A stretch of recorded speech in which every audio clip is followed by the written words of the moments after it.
Welcome. This is 80 Unplugged, a podcast focusing on songwriters.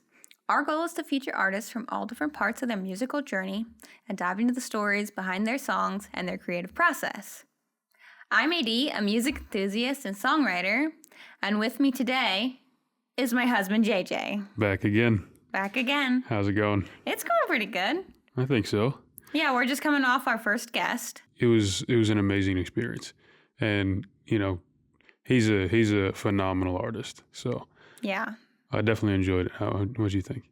Oh, I thought it went super well. I was very, very happy with the outcome. If you haven't seen it, Colt Winter Lepley, The Ghost of Emmeline Bryn. Go check out that one if you haven't seen it yet. Today I will be performing an original song, and then JJ and I will talk about it.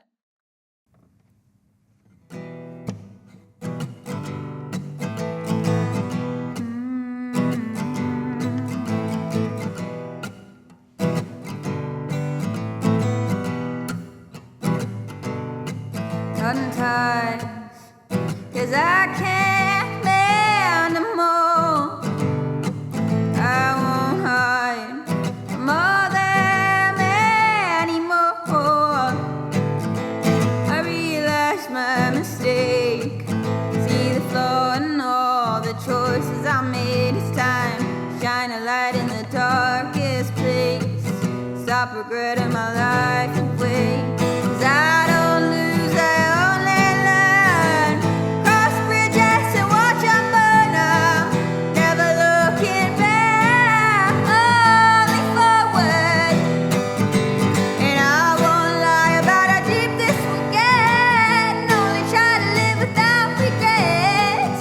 I don't muddy waters, I let time change me, 'cause I can't change time. I'm getting friendly with my enemies, smiling like I mean it, picking up the pieces, accept the hand I've been dealt in, work harder than everyone else till be half as good as they are. On the lazy days and stop wasting my life away. I don't lose, I only learn. Cross bridges and watch them burn out, never looking back, only forward. And I won't lie about how deep this will get, and only try to live without regrets. I don't muddy waters, I don't lose, I only learn. Cross bridges and watch them burn out, never looking back, only forward. And I won't lie about how deep this will get, and only try to live without regrets. I don't muddy water, I let time change me, 'cause I can't change time.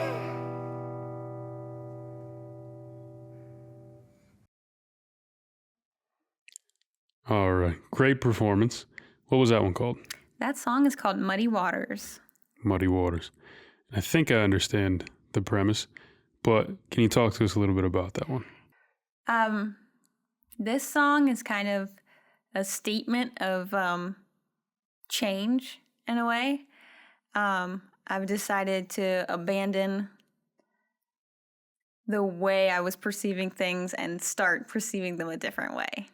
Mm-hmm. So as I get into this podcast more and I research the artists that came on the show and the artists that are going to, I really have been thinking about what motivates people to write songs, because it's such like a personal thing, and it's definitely not the same for everyone. Like, not everyone writes a song for the same purpose. So I was trying to think of like what my motivations are.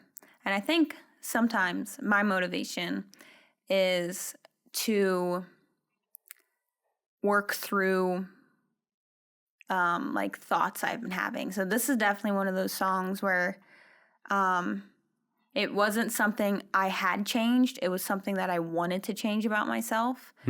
I wanted to live more in the moment, and I wanted to like just learn life lessons and not regret a bunch of stuff. So this song is me working through that kind of step in my life, I guess. I think it's very ambitious. You know, if you're essentially visualizing yourself to be in a certain position, and then you think about that future for yourself as if it's your reality now. You know, you can really put yourself in that moment. So it was definitely representative of that. So this song was me kind of making a statement that I was going to get out of this loop of like, I guess, self-hatred and failure and doubt, and deciding to work through my own problems a different way. Mm-hmm. And what was when did you write this song? When I was a teenager, I know that, probably 16 or 17. Mm-hmm.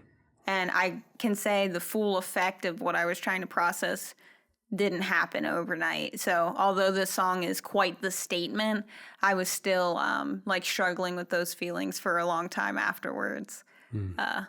Yeah.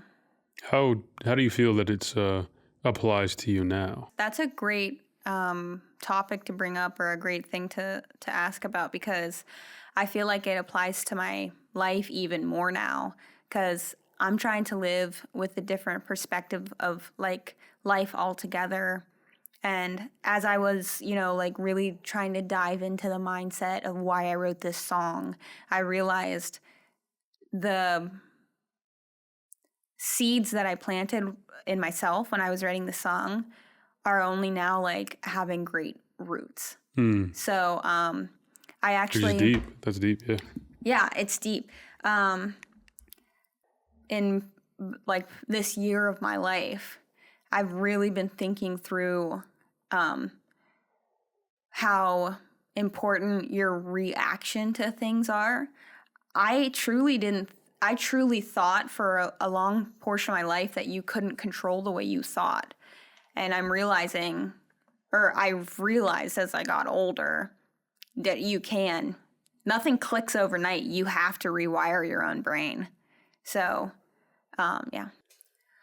All right. Well, I'm definitely intrigued by this song. So why don't we do the lyric breakdown? This is, honestly, it's on one of my favorite parts of this, and the fact that we do this. So I'm intrigued by the song. Let's do the lyric breakdown.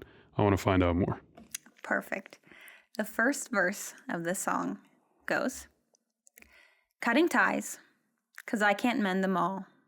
I won't hide from all them anymore. I realized my mistake, see the flaw in all the choices I've made. It's time to shine a light in the darkest place and stop regretting my life away."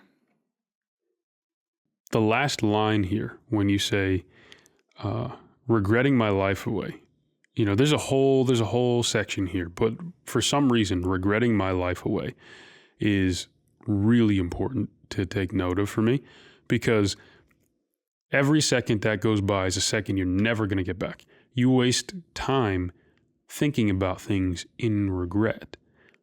The important part about this is when you change your mind about how you're going to pursue your life, how you're going to take your next steps forward.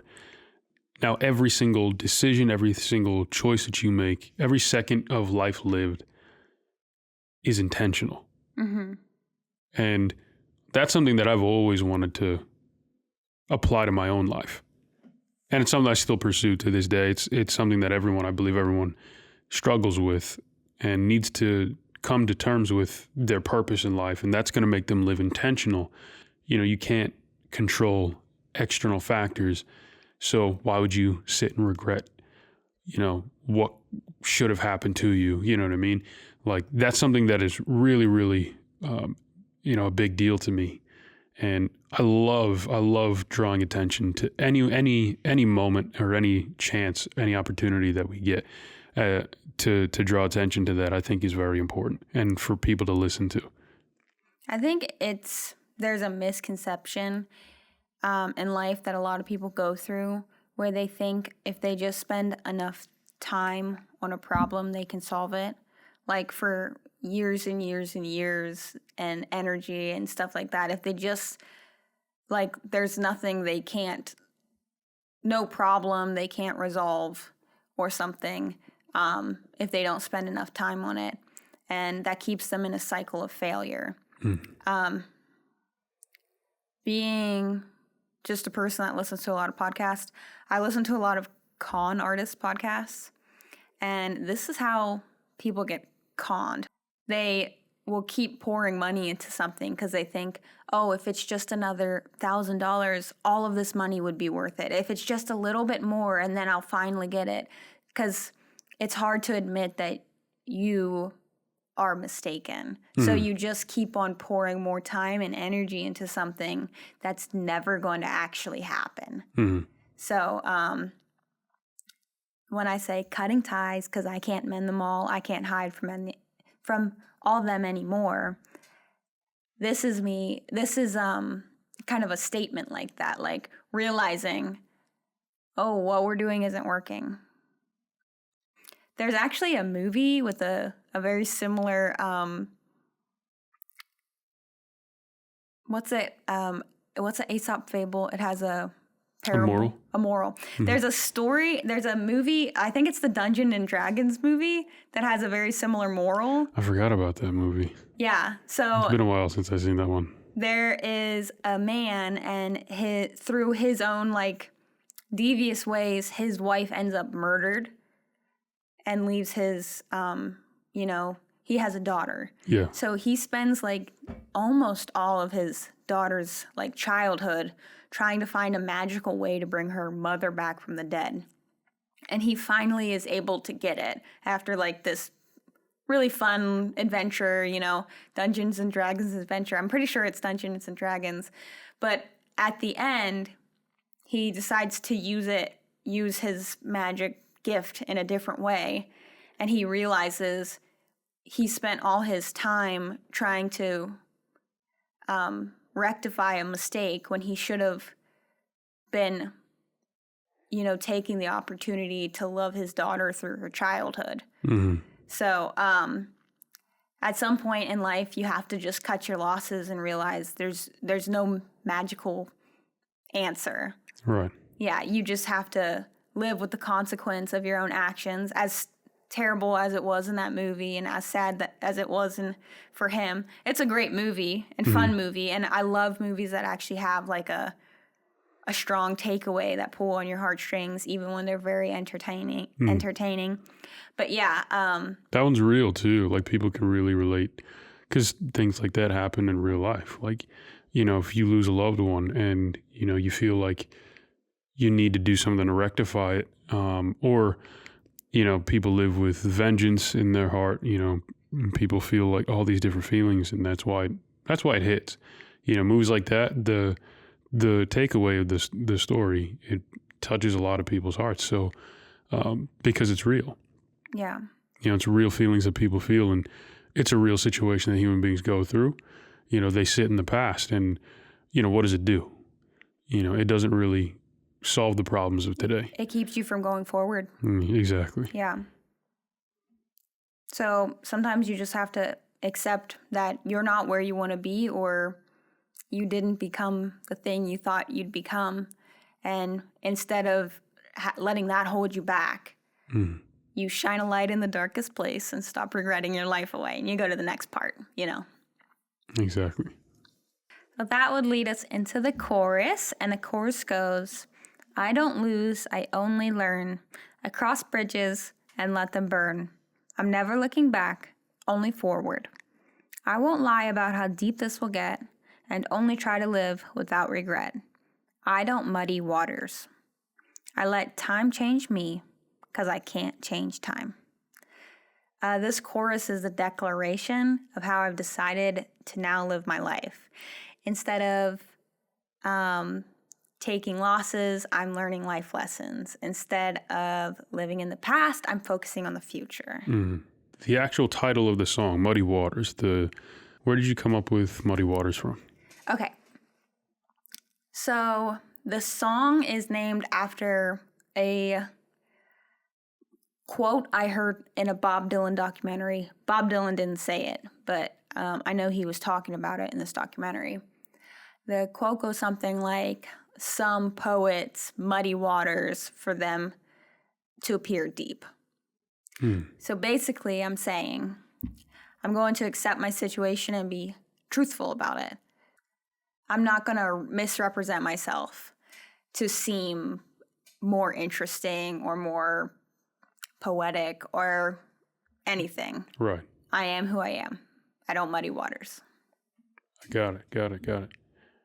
And I like the rest of this chorus, how it's a very universal way. It's a very universal way to round everything out. What you were talking about in the first verse is also what you're talking about in the chorus. It's a pretty decent restatement, you know. Like you said, it's a declaration, and I like that, especially that word to describe it. It is a declaration. You know, once you make the decision to change your mind, it's a big deal. I like the quote. It's from one of my favorite movies. If you change how you think, you'll change your life. And I like to think of that I like to expand on that a little bit in my own life. So like the way that I think about it is I apply other ideas to that. So you change how you think, you change your life. If you change your life, you change the lives of those around you.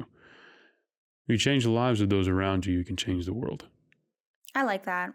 So it all starts with your mind. It all starts with changing your mind. Yeah.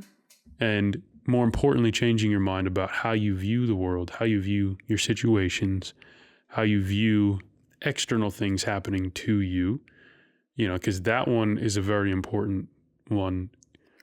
Almost how adopting you view failure. And how you view failure, what you consider to be a failure. Yeah. You know, what you consider to be a failure could be, you know, to you, what you considered to be a failure to somebody else could be a lesson. And that's what you want to try to ultimately get to.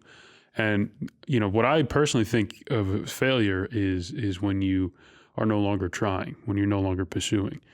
That's the true failure. And fear of failure can make you not try at all. Oh my gosh, yeah. Yeah. So with this podcast, we are making it. We're making it together. I have these thoughts sometimes of like, everyone has a podcast. Why are you even trying? Like, why are you even trying to break into something? And I've decided, like, first of all, I'm going to give it my all because you owe it to yourself to pursue something that you are interested in, no matter if you can see a way it's ending. So instead of me thinking, well, like, what's the point if it's just going to fail? I'm like, you don't know it's going to fail. You try your hardest. And in fact, if you think it's not going to fail, that's going to go a lot longer, you know, a lot harder. This kind of ties into what we were talking about, how this song is kind of, I feel like it's the seeds I planted in myself when I wrote this song are kind of blossoming now. In the past year or two of my life, I have changed the way that I hope and pray. And I'll emphasize pray because I started to pray that instead of praying for success, I started to pray for life lessons. Right. Lord, if this is going to fail, I pray that I learn what I was supposed to learn. Exactly. And I'm going to have a good time doing it. You know what I mean? And I don't think this is going to fail. Again, that's the important part, is to keep trying. Yes, to keep trying. That's the reason why it won't fail, is because you're going to keep trying. And that's the important part about this, is if there's any takeaway with, you know, how you view failure. I like the way that Will Smith said it because it's really applicable and it's understandable. He related it to weightlifting, you know, going to the gym. It's controlled. All that is, when you go to the gym, is controlled failure. You're pursuing, you're in pursuit of getting to your limit. And you're doing that over and over and over, but that's the only way that you grow. If you stop trying, what happens to your muscles? They atrophy. That's the only time you get weak. That's the only time you're really failing yourself, is when you stop trying. So, but getting into the gym and trying over and over and over, it makes you weak, and it feels like you fail. But that's looking at the surface level. You're not understanding fully what that actually means. And then the pursuit of going for it over and over and over is actually what makes your muscles grow, right? Yeah. And that's how that's how you actually get stronger. So, and I love that analogy because it's something that we all can understand. It's real. That's a physical aspect of thinking about failure. But the only time that you actually do truly fail is when you stop trying, is when you stop going to the gym. Yeah. Like, after we got married, I came back to playing music regularly and publicly. Mm. And the first time I did it, I realized that there was an open mic at our local brewery, the Dead Canary. Mm. And it was the day of, and I decided, I'm going to do this. I know I'm out of practice, but I'm going to do this because I'm going to do it for myself. And nobody is going to judge me because I'm sure everyone's out there to just cheer on each other. Or, that's what I was telling myself, and that was true. I got there, and people cheered me on, and I cheered them on. Mm. And it encouraged me to really dive back in. So don't let your ability even stop you, because if you don't lift the heavier weight, if you don't try to lift the heavier weight, you'll never be able to lift the heavier weight. So another thing about that is if you never try to lift the heavier weight, how do you know that you can? You don't know where you're at until you actually do try. So maybe you're afraid of something you actually have the ability to do. Maybe you try something and you find out that's actually not as scary as I thought it was going to be. It's not as difficult as I thought it was going to be. If you overanalyze something, especially when you haven't tried at all, if you haven't tried something at all, then that's both one of the reasons that creates a lot of anxiety in you, but it's also one of the reasons why you shouldn't have anxiety. It's kind of an interesting paradox there because you don't know whether or not it's going to work because you've never tried it. And if you are afraid to try, if you're afraid to pursue, it's because of something else. It's because of something you've seen or heard, or, that fear comes from somewhere else. Not necessarily, I don't believe that it was inherently in you. If you've never tried it, you've never experienced it. So you need to you need to push all that out of your mind and then see for yourself. I mean, to an extent, our parents are there for a reason. They're there to teach us what, to be afraid of, touching the stove when we're young, because they know that it's going to cause pain. There's some things that, it's appropriate to have a healthy fear of, maybe it harms you. But if you have, maybe a logical fear of. A logical fear, yeah. A logical fear. That's exactly what I mean. And then, sometimes we take that to the next level, sometimes things are in, these external factors, they inject fear into us. And then, we augment them in our own brains because we spend too much time in our heads. If you do that, then that's what leads, I think, or at least in me, that's what led to me not trying certain things. Starting a business, that's a big one for me. I've talked about it and I've learned about it and I've studied it. I've read a bunch of books and It's on your heart. It was on my heart. I just wouldn't start. I just wouldn't begin. That's the first step to becoming successful in anything you try. But you have to try. And that's the main point. Yeah. That's the foundation of it. So, and shout out to the Dead Canary. Everybody over there, you really feel, you can tell everybody there feels real comfortable. It's just right in their element. They feel comfortable with each other, playing music with each other. If you're in the Phillipsburg area, because we are, if you're in the Phillipsburg area, go out to the Dead Canary. Yeah. It's an awesome place. It has a very community coffee shop vibe. Yeah. So, I mean, there's kids there all the time because it's family friendly. It's like, although it's a brewery, Brewery. it is an extremely... Who can actually say that? Brewery. Rural. Brewery. No. Although, yeah, it's family friendly. It's awesome. I would encourage you if you're in the area. And come out on a Thursday. I think it's on Thursdays, right? When the open mic is. Third Thursday, baby. Every third Thursday of the month. Yeah, I might come just out be to there. see 80. There's a lot of other cool artists, but 80 will probably be playing. Come out to check out the open mic there if you're in the area. Or any of their other things. Just a delightful area. But anyway, there's some more lyrics that we want to break down here, and we'll move on here. Yeah. Wait, one more thing. That last part. I let time change me because I can't change time. If we didn't acknowledge it, we have to come back to it. Oh, let's acknowledge it. Yes, that is a inference to the song Changes by David Bowie. Mm-hmm. His line is, time may change me, but I can't trace time. But I was kind of influenced by that, or like, I don't know. That was definitely like a piece of a song that stuck in my head a lot. And I guess it fit perfectly into the theme of this song. My little version of it. Mm. I let time change me because I can't change time. Just sinking in. I think that is the moral of this. Is I let time change me because I can't change time, and I let it change me positively. Mm-hmm. So that would bring us into the second verse. I'm getting friendly with my enemies, smiling like I mean it, picking up the pieces.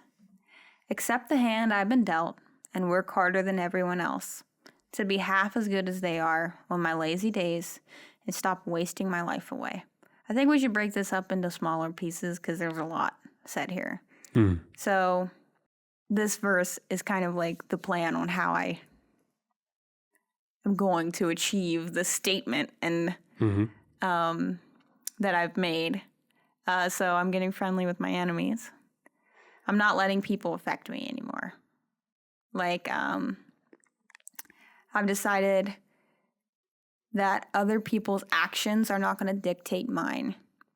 And when I wrote that song, when I wrote this song, I wasn't that smart.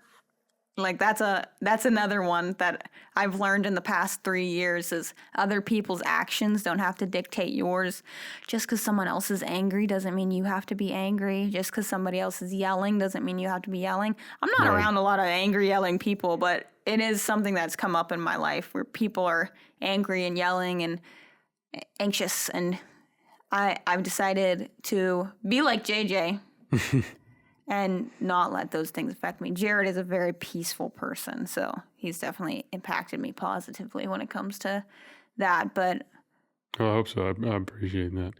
You know, one of the philosophies that impacted me was Stoicism.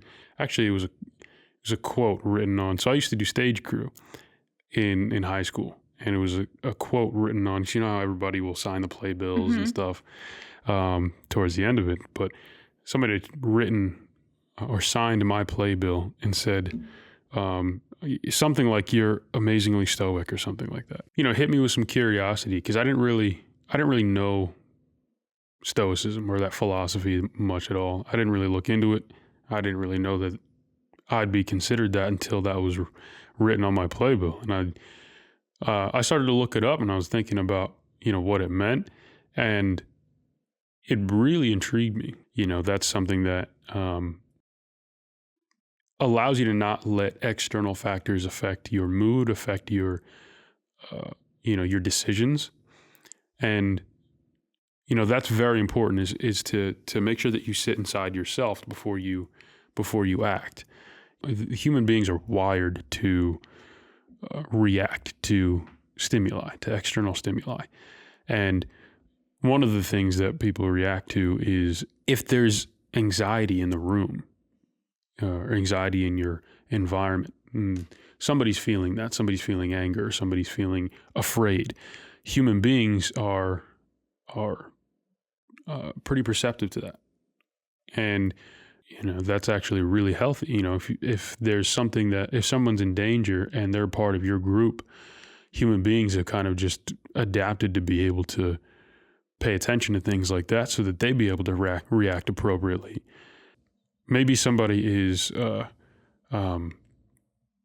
maybe a little too anxious, or maybe it's not accurately applied to the situation. That could be dangerous for you in a different way. If you could be empathetic to the situation, but it could also be to your detriment.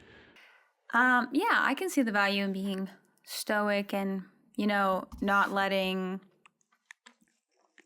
just your surroundings affect you. I think that's a life lesson I learned when I had shingles. You remember, that was a terrible time. I feel so bad. It was a terrible time, but it was a very positive time in my life because I was engaged and planning my wedding, and I had gotten promoted into leadership at work, which was very exciting. I got to organize projects and just really get to push into the role more. And I got to, plan the next part of my life that I was so excited to do. But with all of that exciting stuff came a lot of stress. And, shingles is an illness that can be brought on by stress. And I wound up having a shingle rash on my face 2 weeks before our wedding. So, yeah, it was terrible. It was some of the most pain I've ever been in, because I've never broken any limbs or anything like that. That was it. That was the most pain I've ever been in. And that taught me that I can't let things affect me that deeply. I learned I will never be stressed out like that again. I swear, I'm never going to let external things impact me that I can't change.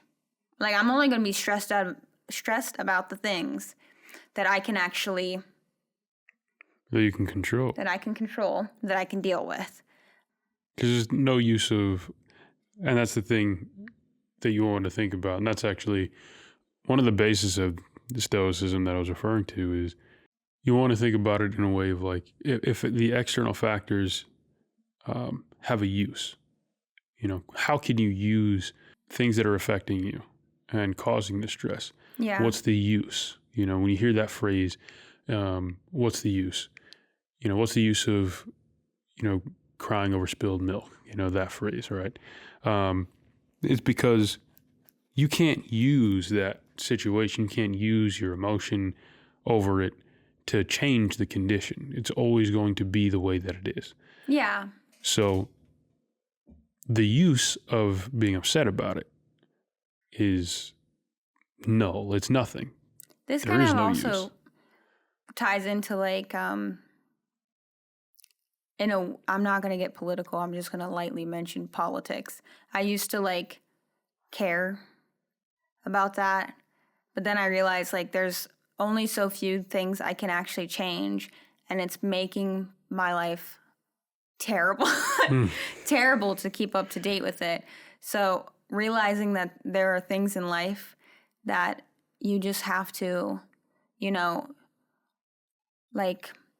impact the way you can and go away from and be happy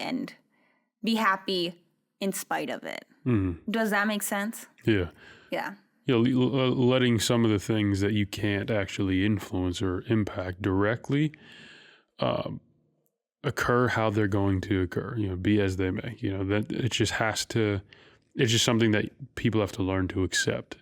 There's only, you can only reach so far. You can only reach as far as your arm will reach, and if you can't reach out and touch it or impact it or influence it, what can you do?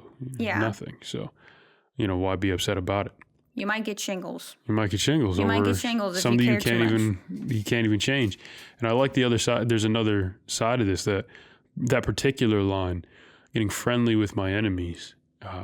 You start to think about, how you behave in front of your enemies, in spite of your enemies. Yeah. If you take this in a little bit more of a literal sense, if you do have enemies, real enemies, people that are set against you or they set out against you. Or just don't like you. Maybe they just wish on your downfall. Like that's also something that you don't need to worry about because it's not your problem. Right. You know what I mean? And on one hand, you want to keep your enemies close. You want to know how they're moving because if they do wish you harm and they're the ones that are going to do something about that, that's a dangerous position to be in if you're vulnerable to it. Whether it's physical harm, mental, emotional harm, however it is, but, you want to be paying attention to it. So keeping your enemies close, but then also the part that I like and the part that you can control is choosing your enemies. I think sometimes people perceive an enemy and somebody that's just misunderstanding them or you're misunderstanding. This is something I've been thinking a lot about with like this very particular person in my life that I feel like is against me. And I'm thinking, well, are they actually against me? Or are we just in this big old misunderstanding? And I'm not understanding their shyness. I'm not understanding X, Y, and Z. Mm-hmm. And so the best thing you can do when there's a doubt in a situation like that is to just be as friendly as possible and like make friends and not perceive that this person is not liking you or something like that. Mm-hmm. Yeah. Well, we're going to get into the next line of this, which is smiling like I mean it, picking up the pieces. And I think that ties into what we're saying. Mm-hmm. When you hear the term smile like you mean it, smile like I mean it, it's no fake smiles. You mean the smile that's on your face. Right. Yeah. And picking up the pieces, I'm am picking up what I have and I'm making the most of it. That's exactly what I was thinking, making the most of it. So if you have maybe something negative has happened around you, maybe it affected you, maybe it didn't, maybe you're just witnessing it. You're always thinking about, which, like you said, directly ties to the other sections of this, but you're always thinking about what can you do about it? What can you do about the situation? Mm-hmm. And you're always thinking it in a positive way. If there's pieces that you can pick up, you want to pick them up and you want to try to see what you can build out of it, maybe rebuild or build something new. How can you affect the situation in a positive light? You're always thinking about what actions you can take, what decisions you can make. And that's really important. I really love that sentiment in that line. Well, we should get into the last line of the second verse and the last lyric we're going to cover today. And that is, accept the hand I've been dealt and work harder than everyone else to be half as good as they are on their lazy days and stop wasting my life away. And then that feeds back into the chorus. Yeah, just accepting yourself for who you are and getting on with life. And as somebody with a learning disability, I have had to work very hard in my life to just get to the base level of things, which can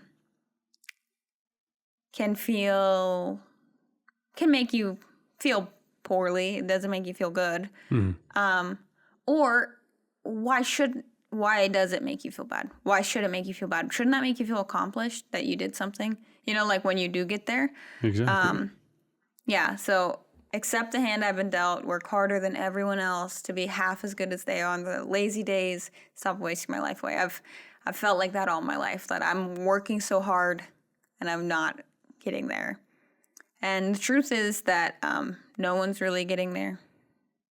You know what I mean? Like everyone has pitfalls in their life that they feel like they're not achieving. And instead of all of us just acting like we're failing, I keep using that word. That's a appropriate word. You know, it's because your perception of failure. You know, you want to have a healthy relationship with failure, and make sure that you're not considering your life as a failure just because you have certain obstacles. You know, maybe certain obstacles that other people don't have. You know, one thing I tried to get away from is looking at other people's situations and considering them privileged, because I'm looking at it wrong. Yeah. At least I believe that. Because that's always thinking about everyone else. It's not giving yourself the time to think about you. And what you have. Mm-hmm. Yeah. You know, even if it's not necessarily like a victimhood mentality or something like that, it's just having a external mindset. You're not looking within you to try to make yourself better. You're just looking at what other people have, not necessarily what. And, you know, on the flip side of that, yeah, sure, maybe you're looking at what you don't, but if you're looking at what other people have, you're not focusing on what you can do to gain, right? Because gaining 1%, gaining just a little bit is still a positive. And you'd be able to look at yourself and look at what you can achieve in a positive light by focusing on yourself. Mm-hmm. You know, take your attention away from what everybody else has and, you know, everybody else's situations. Think about your own and just begin. The best piece of advice I've ever gotten was in, I think, 7th or 8th grade from one of the teachers in my middle school. And I was having a hard time, you know, with the whole struggling to read and comprehend and whatnot. And I felt, you know, I was letting myself be defeated by it. And he said, like, oh, can I talk to you? And pulled me aside. Like, we went into a separate room altogether. And he's like, listen, life's not fair and you're going to have to deal with it. And it was one of the best things someone ever could have told me, was that, like, yeah, you're going to work hard just to get to base level and whatever. That's what you have to do. So deal with it. You know, at some point, everybody has to understand that, you know, there's just things that they can't control. But you can always control you. Yeah. So what you do about your situation, you know, how you handle your situation is the most important part of that. What you decide to do next, what your next move is. I grew up broke. What do I do about it? Mm-hmm. I'm just going to sit here and do nothing? I'm going to sit here and complain? Or am I going to go to work?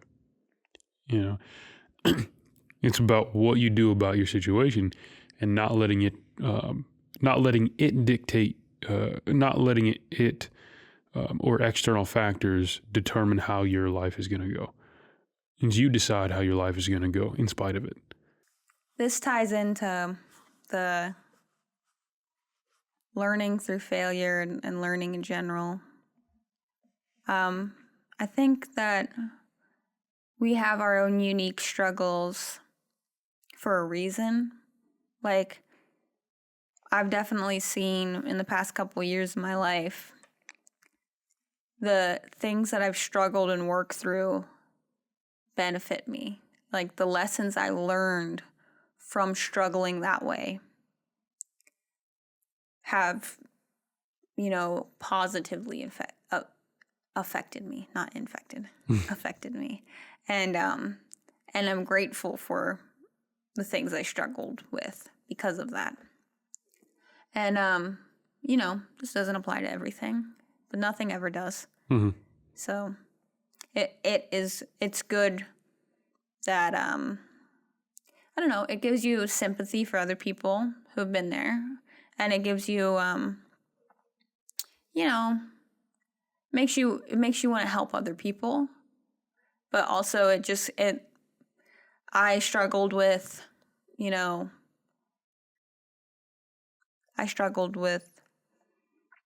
comprehension and learning, and that really made me interested in why do, like, certain books, why are they easy to read and why are some not? And that has to that goes down to the language used, but it also goes down to typesetting.